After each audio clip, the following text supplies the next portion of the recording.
皆さんこんにちは。もみきもみ風つながってる？もう11月もあっちゅう間に後半ですけど、恋したわに従ってお過ごしですか？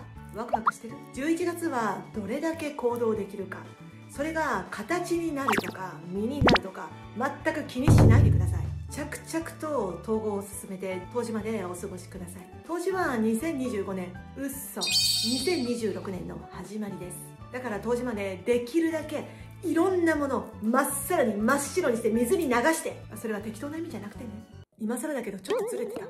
ちょっと興奮してずれたんですよ。ということで11月後半、そして冬至まではあらゆるいろんなワクワクすること、行動を起こして可能な限りすぐ行く、結果にこだわらない。そしたら何が咲いてもいいわけじゃんかね。そして何が咲くんだろうってワクワクしながらお過ごしください。ではまたお目にかかりますことを楽しみにしています。もみきもみかずでした。バイ。てんてんてれれれんてんてんてんてんてん、じゃん、生きよう。